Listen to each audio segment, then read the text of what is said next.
Now, when they had the strike, I guess one of the reasons that I probably never heard of the strike was, Larry, before you were just saying in a very sort of I excited know. way, I never heard about the strike. Well, I no, never. but I was explaining why I hadn't heard about Yeah, it. but you tell me first why you didn't that you didn't hear about it. You think they kept it a secret, and then explain. Like in that They same didn't way. keep it a secret. They didn't keep it a secret. When we were children, we weren't allowed to hear adults talk. When adults talked, children always had to leave the room, leave the building, or something.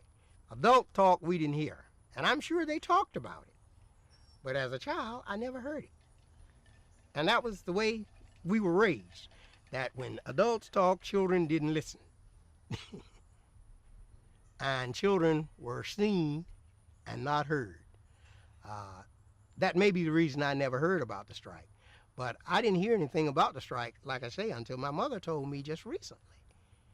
And she had it in her mind all these years. She just never mentioned it. And I don't know what it was about the strike. I don't know whether it was kept secret or what. I wouldn't say it was kept secret. It's something we didn't talk about.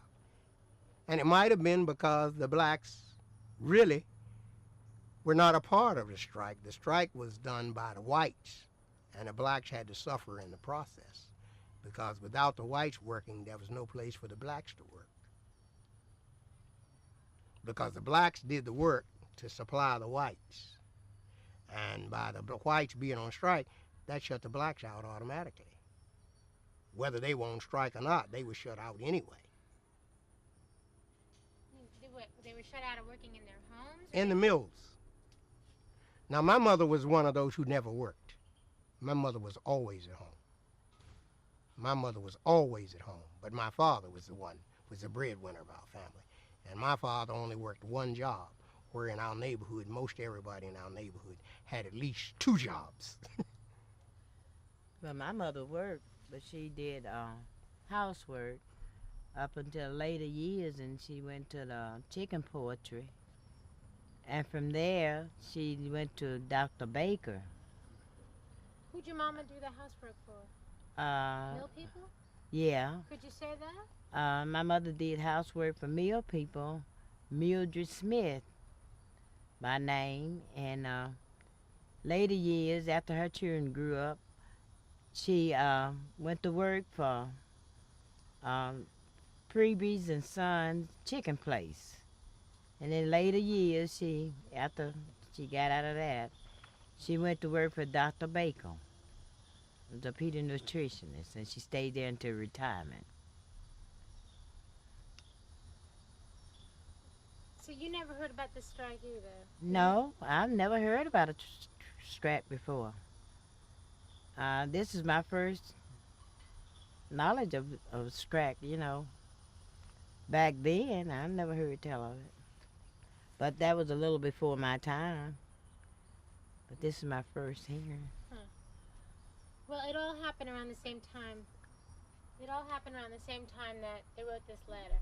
It was in the same year, the year following, somewhere along there. But like I say, my mother, and I don't know why she happened to tell me that. Maybe she just wanted me to know. But that was the first I'd ever heard her mention it. I don't know why it was never mentioned. It was not something that was talked about, that, to my knowledge. Of course, I was away for 30 years. Maybe that's the reason I didn't hear about it. But even, it looks like to me, growing up in Kannapolis, I should have heard about it before 1994. Unless there was some reason that it wasn't talked about. Now, I know several years, well, maybe 12, 15 years ago, they come around and paid most of the early, long-time employees of Cannon Mill a lump sum settlement. And in giving them that settlement, they signed a statement not to talk about the Cannon Mills. Now, that may be part of why we don't know any more about this letter or the strike or whatever. I don't know. But I know my mother said she had to sign because my father had died. And she did sign such a document. And I suppose a lot of other people had to sign that document in order to receive that money. So it's a hush thing. It's a keep quiet thing. Let's don't pull out our skeletons out of the closet. Let sleeping dogs lie. And I don't know what that settlement was about. I don't know what that settlement was for. That settlement might have been for some of those wages that they should have received back in the 1930s. It could have been, but at the time I was living in Maryland, and I was not here, so I don't know what that settlement was about. My mother didn't know what it was about. The only thing she knew was she got a letter that she was going to get money because she was my father's direct descendant. Well, my daddy received his own. I can remember when he went and got his money, when they distributed that money out, and he received his. But the amount, I really don't know, because he didn't tell us the exact amount that he received. But I do know he received the check. Did he say what it was for? No, he just said some back wages. I mean, that's the way they gave it to them. It was some back wages. I don't know. I can't imagine it was from 33. It might have been. Because it was only the long-time employees. It was not none of the new employees who received it. No. These were men who mostly had already retired. Yeah. That received this money. I'm gonna stop with this. I thought your daddy would sign this too. Yeah, knowing my dad, I'm almost sure that my dad would sign this letter, because my dad complained about the conditions. He complained, and the one thing that he complained about more than anything else was he had to train all of his bosses. Now, he really complained about that. And had he been working at Plant 6, he worked at Plant 1, of course, in Kannapolis. But had he been working at Plant 6, I think his name would have been the first one at the top of this letter, because he was that kind of man, that he believed what he believed, and he'd tell you what he believed even if you were ready to knock him down. He let you know how he felt about things. And I think that he would have been one of those who signed this letter had he been at Plant number 6. He might have even been the one that would have mentioned writing the letter. And my dad wrote this letter. Concord, North Carolina, January 13, 1933. Cannon Mill. Okay, yeah, we're just gonna start that. Start over again. Did you get a mic in? Yeah. Just as we were shifting over. Okay, you ready? You know what? Take the letter from his hand. Is that okay? Okay. Snatch. And my daddy wrote this letter. Concord, North Carolina, January 13, 1933. Cannon Mill. Plat number 6. Dear Mr. President, we are writing you in regards to our wages. The company is paying all the other people more money but us. We are only getting 22 cents an hour now, and we cannot make it at this. And can you please help us some? But we have asked for a raise but didn't get it. They will not pay us anymore. And we have families too. Thank you very much. And here's the names. Louis Davis, James Dry, Sam Witherspoon, Doc Jackson, Tom Stroud, Paul Mean. Our jobs is running machine cotton. Myrtle, can you say, and these are the names, and read them a little slower? And if you know those men, say, I knew him, or he lived next door, or my daddy, he went to our church. I mean, try to help me understand how they're like a community.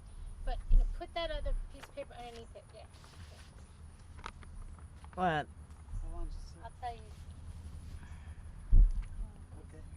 Read them a little slower, she said. These are the men that signed the paper, the letter. Louis Davis, James Dry, Sam Witherspoon, that's my father. Doc Jackson, I remember him. He used to live in the Sizetown area. Mr. Tom Stroud used to live in the Shankertown area. Mr. Paul Means, I heard talk of him, but I don't know very much about him. But all these men were men that signed this letter. And they said that job was running machine cotton presses. But this is Dad's writing.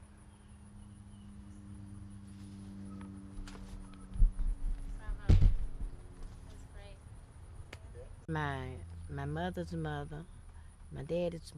I knew my grandparents. Well, a lot of kids don't. It's a shame. A lot of kids don't know their grandparents. They were born too late in life. The grandparents died before they were born. In my family right now, we have 5 living generations. We don't have that. Did you before you said that you wanted to frame this? Yes. Could you hold that letter and tell me that again? Just tell me what it. You'd like to, since you know how to say it. Since Just a little more. That's good. A little more. since my dad wrote this letter, and he wrote it to the president, I would love to have a copy of this letter, just to frame it. Just to have in my presence my father's handwriting, and to know how strong a man that he was. It give me strength, just to know how strong he was. And I would love to have a copy of this, just for my own personal reason. And one other question: is that train real bad, Daniel? Just stay in place. Come on, train.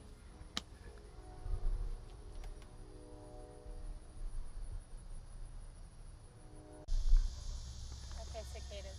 Okay. If I would get this letter today and show a copy of it in the mail today, I don't know what would be done about it. I mean, I guess people would think my daddy was crazy. Because now, I mean, my supervisor tell me now, when he says anything to me that I don't like, anything, he says, why not curse me rather than look at me with your eyes? Said, because you curse me with your eyes. So that's what I think it would say about my father, you know. This man was crazy, you know. And I just don't think they would believe that he had this much guts. I really don't. And nowadays, well, they might care before the board, but it wouldn't be too much they could do about it. Because you got freedom of speech now. Freedom, you know, so many different freedoms now. I don't think there's nothing could be done really about it. Other than just saying that he was crazy, you know.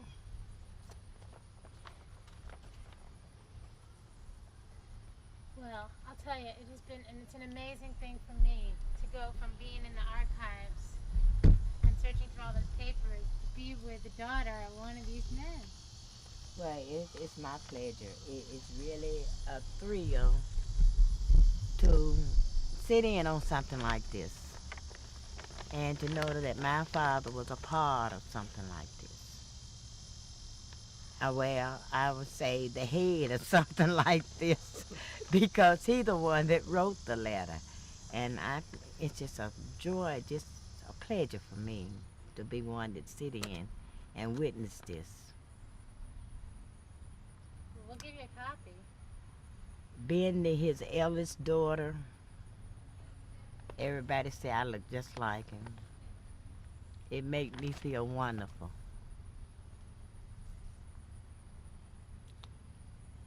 It really does.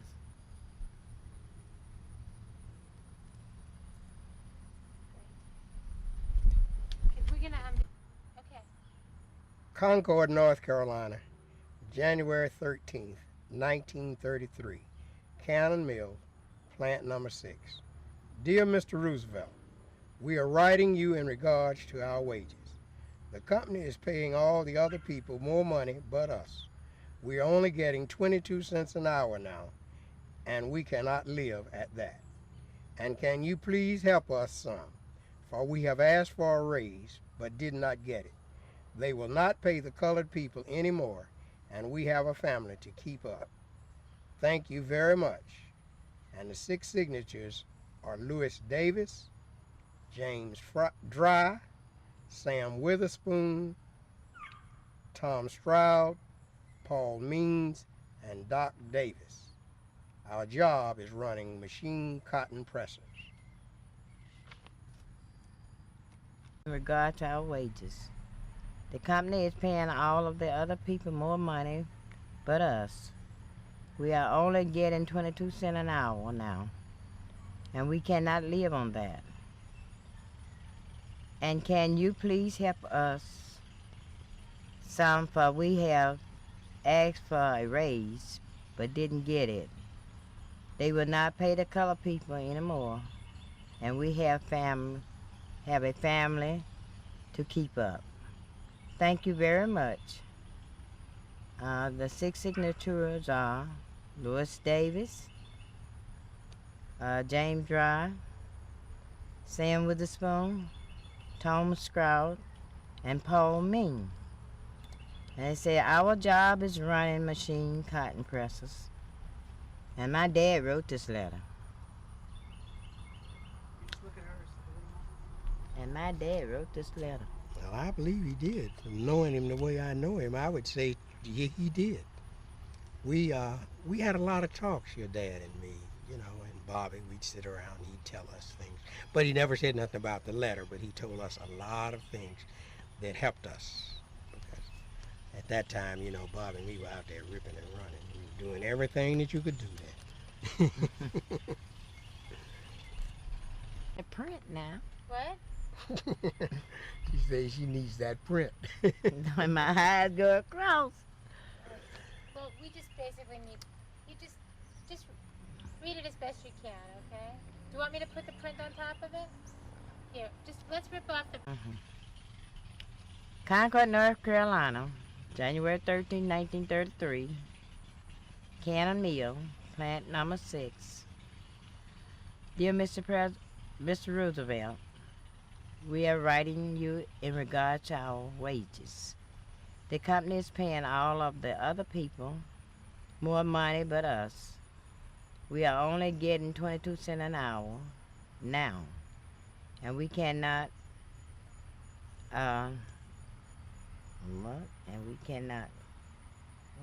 live on that. And you can you please help us? Some, for we have asked for a raise but didn't get it. They will not pay the colored people anymore, but we have families to keep up. Thank you very much.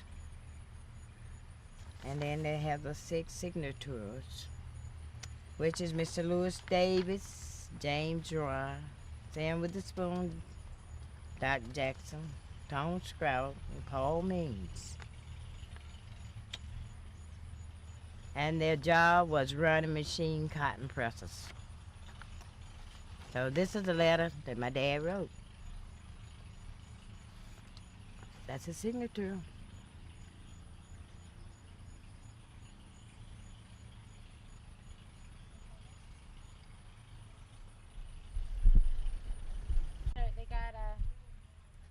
They got a reply and the date.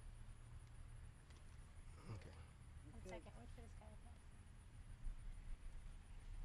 This is the reply to the letter that your dad wrote. It's dated February 8th, 1934. Mr. Louis Davis, Concord, North Carolina.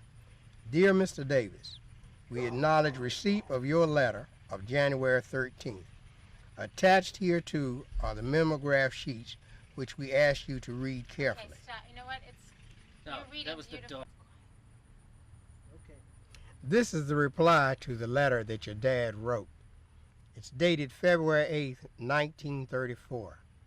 Mr. Louis Davis, Concord, North Carolina.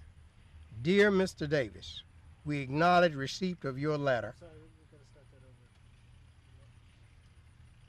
Did it dip in or did you come up? Dip. Just a little. Okay. This is the reply to the letter your dad wrote. It's dated February 8th, 1934. Mr. Louis Davis, Concord, North Carolina. Dear Mr. Davis, we acknowledge receipt of your letter of January 13th. Attached hereto are the mimeograph sheets which we ask you to read carefully. Section 12 of the Textile Code. This article clearly sets forth procedure for dealing with all complaints arising from the stretch out or specialization system or any other working condition. Sections 2 and 3 of the code, with definition of exemptions from the code, agreed upon and published by Cotton Textile Advisory Committee. If, after reading the enclosed extracts from the code, you are in doubt as to procedure, the board will be glad to have you write again. Yours very truly, the Cotton Textile National Industrial Relations Board, Robert F. Brewery, Chairman, George L. Berry, and B.S. Gear. Well, they got an answer anyway. That's something to be thankful for. They at least they knew that somebody read the letter and whether they got any results from it or not any. As bureaucracy put it, they sent them by a different route, which probably they did not follow, and thereby they never probably gotten anything out of this, because he told them to read these rules and regulations for writing about things, which was what they didn't do in the beginning. They wrote direct. And now they want them to come through somebody else, and they probably didn't follow through with that, and they probably didn't hear any more about it.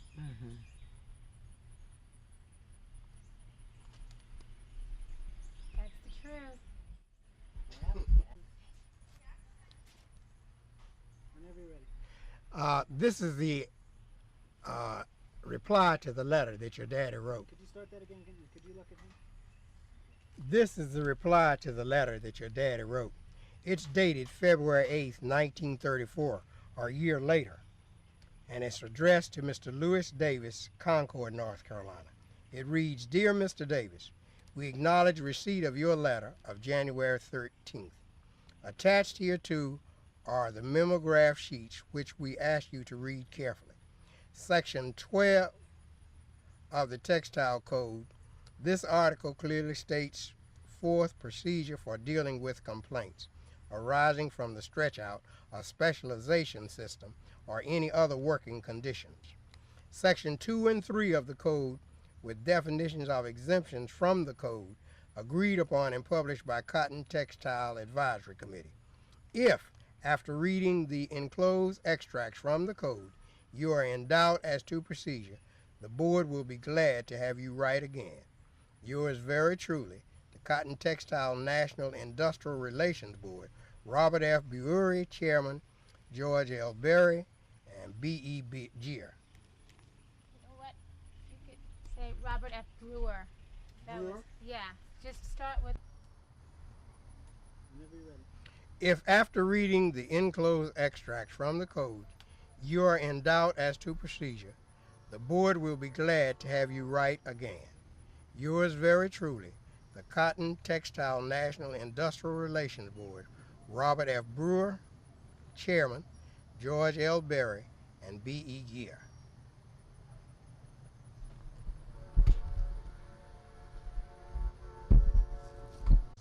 Okay.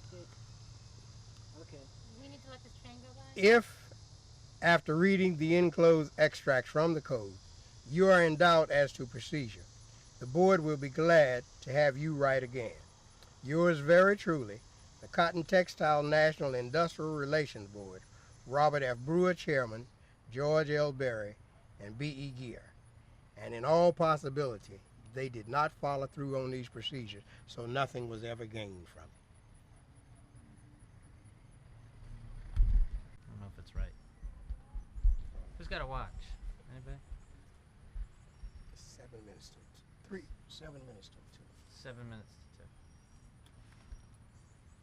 2. Okay. Dear Mr. Roosevelt, we are writing you in regards to our wages.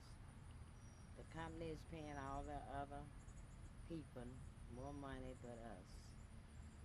We are only getting 22 cents an hour now, and we cannot live at that. And you can please help us some, but we have to ask for a raise, but did not get it. They will not get paid, the color people, anymore, and we have a family to keep up.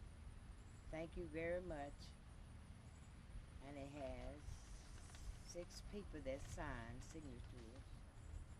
And they are Louis Davis, James Dry, Sam Witherspoon, Doc Jackson, Thomas Stroud, and Paul Means. And their job was running machine cotton presses. And this is a letter that my dad wrote to the president. Yep. They will not pay the colored people anymore, and we have family to keep up. Thank you very much. And they have 6 that has signed signatures. Louis Dry, James Dry, Sam Witherspoon, that's my dad. Doc Jackson, Thomas Stroud, and Paul Means. And their job was running machine cotton presses. My dad wrote this letter.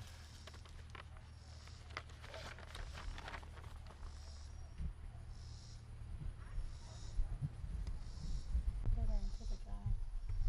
I love that car. Okay, you want to start with the date? Concord, North Carolina, January 13th, 1933. Cannon Mills, plant number 6. Dear Mr. Roosevelt, we are writing you in regards to our wages. The company is paying all of the other people more money but us. We are only getting 22 cents an hour now, and we cannot live at that. And can you please help us some? For we have asked for a raise, but did not get it. They will not pay the colored people anymore, and we have a family to keep up. Thank you very much. And it's signed by Louis Davis, James Dry, Sam Witherspoon is a man I knew, Doc Jackson, Tom Stroud, I knew him also, and Paul Means. Our job is running machine cotton presses. Thank you. You get wild sound? Yeah, let's do that.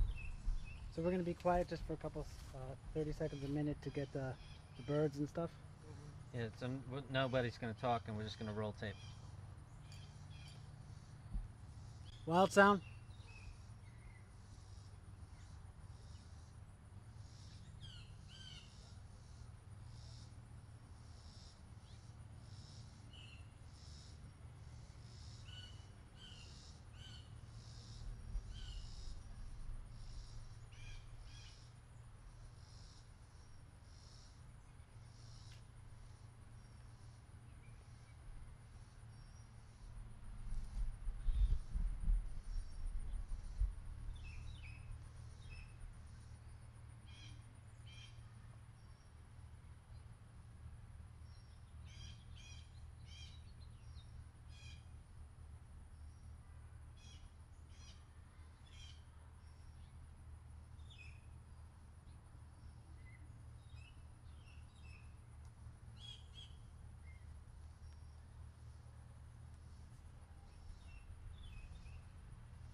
And wild sound. Whenever you're ready. In looking at this reply to the letter, it's almost a year to the day. It's dated February 8th, 1934, and the letter was dated January 13th, 1933. And it reads, back to Mr. Louis Davis in Concord, North Carolina. You don't have to read it again. I just want, and you know, this letter, this reply, you said it with energy. You said, and this reply was dated a year. You don't even need all the, just say, and this reply. Okay. And this reply was dated almost a year to the day from the day the letter was written. The letter was written January 13th, 1933. The date of the reply was February 8th, 1934. More.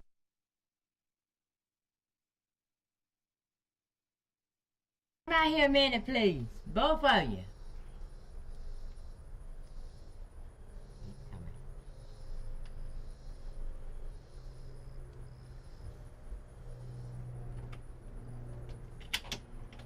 Come Mary Lou to come. I want to show y'all something my daddy wrote to the president. Huh? Tell Mary Lou to come too. What? Come on out here on the porch. Oh. Come on out here on the porch, Mr. Ross. Oh, no, I don't. Come here, Mary. Come on. Oh. Look what my daddy wrote to the president. A letter to the president. Yeah. I can't read it, no, huh? You gonna come?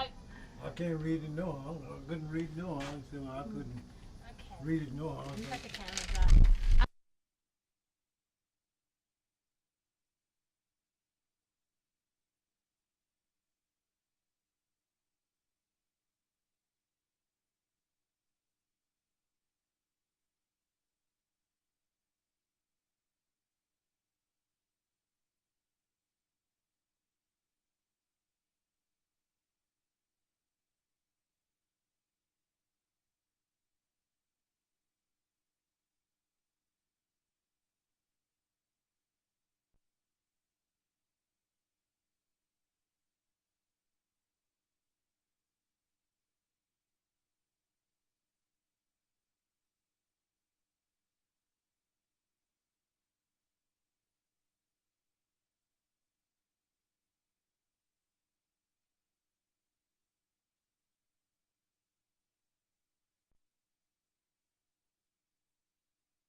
Wait a are you gonna go out or are you gonna stay in?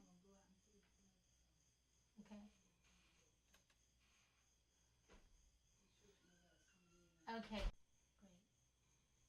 Great. Coolman, North Carolina, March the 9th, 1934.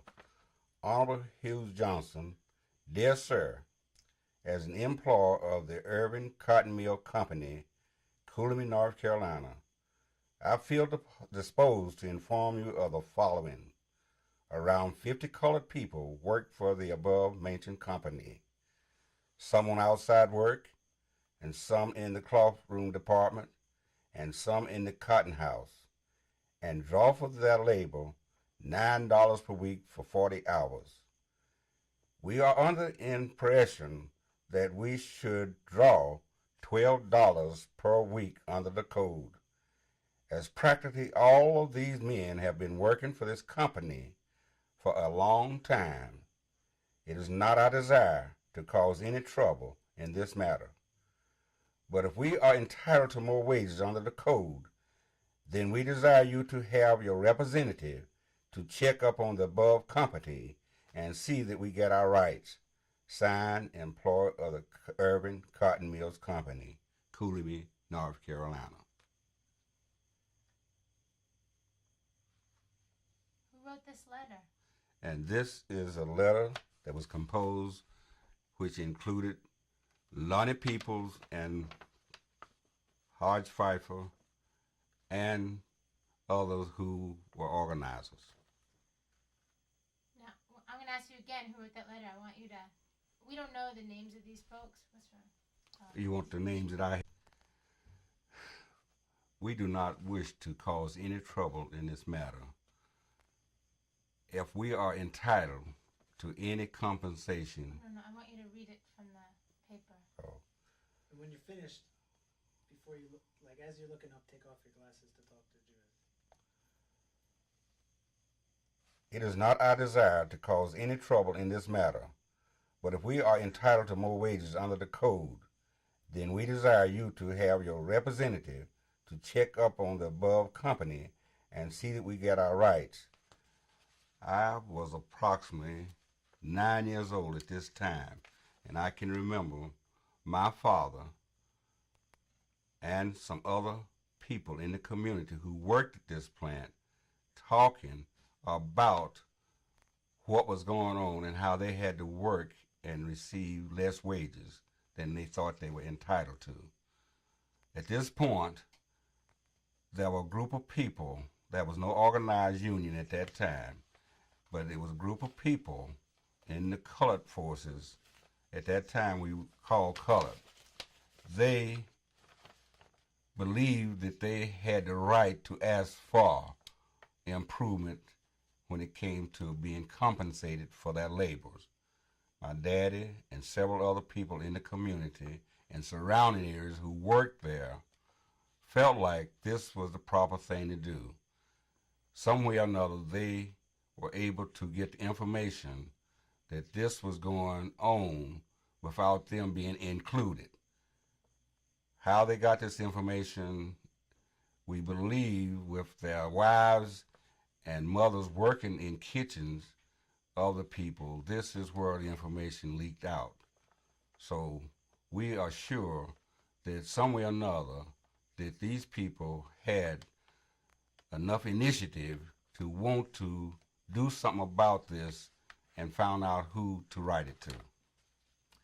Now, why didn't they sign? Now, if you... And could you try and always look at her and not look at the camera? Yeah. You asked me why they wouldn't sign their name? At that time, people were afraid because this was a movement at this time, being young and 9 or 10 years old, we could understand the news being filtered down about people who were trying to organize people in the South for petitioning against the labor at the plants. And these colored people were afraid to even venture out, and so therefore they did not want to put any name on anything for fear of their reprisal against them, job-wise, and even their families. So naturally they left their names off, but this was, to me, a collaborative thing. I heard people talking. My daddy at that time was a barber, and another fellow was the other colored barber in the town. And it was always somebody talking about what we ought to do. And naturally, young people in and out, I was one of them, we could hear them talking about how they felt like that they were not going to get their dues as other people if they didn't do something about it. So I'm sure that this letter is a result of them putting their heads together and becoming a part of it and sending it off with no signature. Now, 50 people. Sure. It says anonymous. You know, it says anonymous on the top of this letter. And you're wondering how many people were actually involved. Yeah, I mean, it says that there were 50 people involved. So it seems to me that many people, even if they didn't sign their name, the mill would have known who they were. You always, or you're not recording this right now, are you? People never get 100%, Judy. In anything you start, you never get 100%. So even if you had 50 workers, you would not get all 50 to even help draft this letter. That's a known fact. So the people who wanted to, even now, you have people who... Let's talk about then. Then, even at this time in life, 1930s, you would not get all the people, especially all the colored people, to actually agree to this letter. So actually, you had people who felt strongly about this doing what they felt like, and other people would benefit if it went through. So the people who were wanting to do action called themselves being active and taking an active part in trying to do something about the conditions that they lived in. And that is what I can remember at this stage of game in 1934. Being about 9 or 10 years old, you could hear all of this going on. You could see people coming in and out. You could see people who were not natives, because we knew everybody that was native of Coolman. You could see people who were trying to organize even at that date. Trying to organize the trying to organize all workers, the workers in the textile industry, and the black people were being, the colored people as they called at that time, were being talked to on the side. Yes, they talked to them on the side. And you had outside people coming into towns like Coolman and where you just left Concord, Atlantis, and all those places. You had outsiders trying to get into the stronghold. You had people who were trying to organize it even in the 30s. Well, I know that. I mean, that's why we're making this movie. So I'm just saying, this is what I know and can remember. At this point, people were afraid, even though they wanted to do something about it. A lot of people would not even do this, but this, to me, along with my father and some of my uncles and some people who were not even relatives of mine, had a hand in doing something like this. And they were what I would call people who were afraid for their family, but were not afraid of their convictions. They had strong convictions about this is what needs to be done. And so somewhere along the line, regardless if it was just a handful of them, they decided to do something about it, and as a result, this letter was done. Great. Can you cut it off for a second? And whenever you're ready. At this stage, I can recall... No, I want you to say, they might have written, the people who got this letter might have written anonymous on the top of it, but I know who must have written this letter. Just, I need that word anonymous and contrast it with the fact that you know these names. Okay? Even though it's recorded as anonymous, I know that the people who were involved with this would have included Lonnie Peoples, James Clement, William Clement, Ob Kessler, Brack Kessler, Paus Kessler, the Payne brothers, Dolores D. Payne, Kelly Payne, and my father was a Neely, Frank Neely, and one of his brothers, James Babe Neely. You would have had also Wilson. You would have had Lynn Fleming, Hodge Pfeiffer, Floyd Johnson. You also had the Clemens from Marksville. You'd have had the Flints. You'd have had the Simmons. And these are some of the people I know would have been involved with this because they were doers. They believed in trying to get action and see something was done for them. And later on? Later on, they were forerunners for getting a union started at the company as stated. And at that time... Could you start that again? I need you to say which company. Don't say which state it's in. And later on, And the same men who wrote that letter were the same letter that were the same people who organized a union and who organized a black local in 1939. I just need Addo and Cotton Mill and Newton Coolamy. And later on. Okay. And later on, these people helped form a union to be their representative at the urban cotton mills. And it had to be a separate union, although it was titled under the same union as the whites. But they had a union representative to organize the colored workers for urban mills. And these people became the forerunners of the union as we know it for the colored workers at urban mill. This was formed approximately in 1939 when the union came into existence. Now, what do you feel what do you think about this letter? Am I going to tell what my uncle said about what the man said he Well, did? yeah. Why don't you say, yeah. Tell me about that memory. You could even put that letter down, okay? I can remember one of my uncles.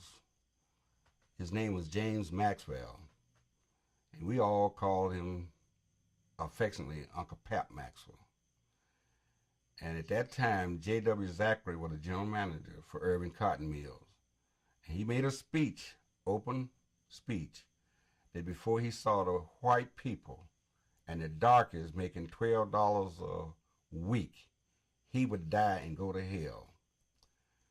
I can remember at this time being 9 years old, my Uncle Pap said, well, we got $12, and he died. I don't know where he went, but we got $12 a week as a result. So I can remember all of this because my daddy being a barber, these people in and out all the time, and I could hear the conversations about what was going on and how they were being affected and how they were having to have even secret meetings to keep from being perhaps threatened, if not attacked. This was a hot object at this time. It was very heated. What was a hot object? It was, okay. Kind of knows what he's talking about. Okay. Whenever you're ready. I can remember it being a hot thing around in the neighborhood, especially among the black colored workers at that time.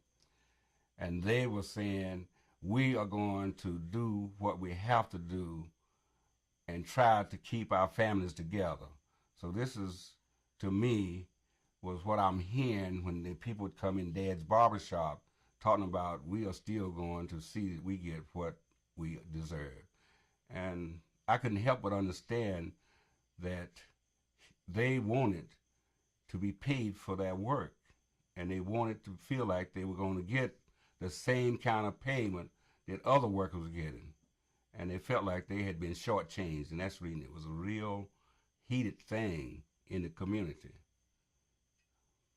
You go to the stores and people look at you funny, and in those days we had to go to the stores to get oil for our lamps because some of us didn't have electricity in the house, and you'd see the clerks at the store look at you in a strange way from what they used to be.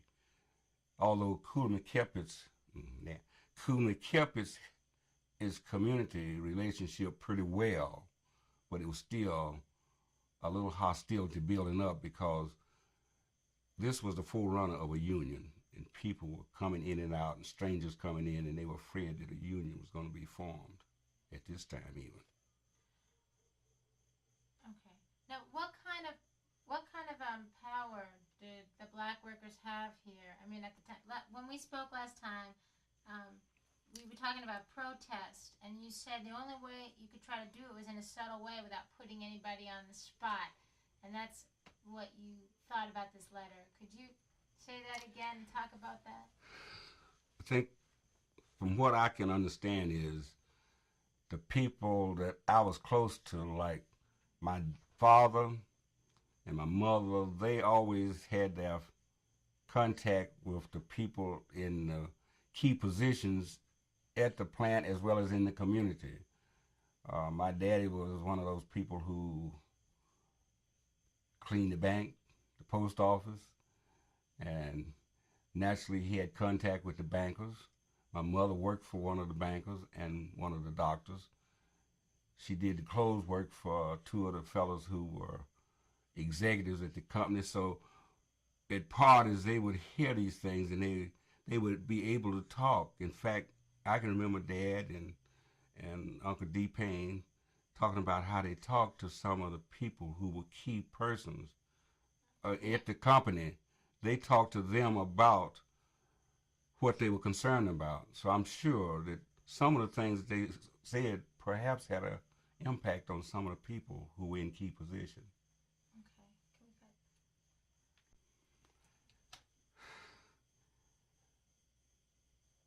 The form of protest they did at that time was not to come out in the open. They didn't march and things of that nature. But anytime there was a discussion that they could inject a statement in, they would inject and say, we are entitled to the same treatment that other people are entitled to. These are the kind of statements that were going on behind the scenes, even not at the plant where work was being done. They talked about what they felt. They talked about how they felt like they had been cheated. They felt like that it was time for something to be done for the colored workers. And the ones who were outspoken were not afraid to at least say that to people who would dare say to them that you should be paid less. They didn't back off when somebody made that kind of statement to them. That was the form of protest that they could enter. But they didn't talk to management. They wrote to Washington, D.C. They didn't talk to management, did they? The only time what I said is how they did behind the scenes with people that they thought might listen. That was their form of protest. The other protest was to make it clear, even I think when I made that statement, I tried to make it clear that you always had, they referred to the meal as meal hands, especially the colored workers. And you always had a person of the other ethnic group who might be making 5 or 10 cents more than you, but he was supposed to be your lead, foreman, or whatever you want to call him. And then that's when they would say, look, I'm doing your work, and you're getting paid for it. So these are the kind of things I know went on. Because I've heard my daddy say that had he been of an ethnic group, he would have had the job the other man had. And this was forerunner of all his activities. That was their way of protest. What would have happened if they signed their names? And include my question in your answer. What would have happened, to answer that, it would be purely a conjecture, which would be a calculated guess. In all actuality, if Just they... Start again. If you say, if they sign their names. Or had they signed it? Yeah. What would have happened if they signed their names? I'll tell you. Just go right for it. You could describe the conjecture, but don't use the word conjecture. Okay. Taking my religion away from Just straight. What would have happened if they would have signed their names? If they had they signed their name to anything, a petition like this, they would have been dismissed on the spot. They know that. Yeah, they knew that. So naturally, the way they handled that was not to identify any of the 50 workers by putting a name on it. And they felt like you can't fire all 50 of us because some of the work that they were doing, nobody else wanted to do it. The cotton house, the dust house, nobody else wanted to work there. And so they took it the way they thought would be effective. They did it behind the scenes. And how can you put the finger on any one of us? Because it is a larger number than just one or two. Great. Excellent. Thank you. Brilliant.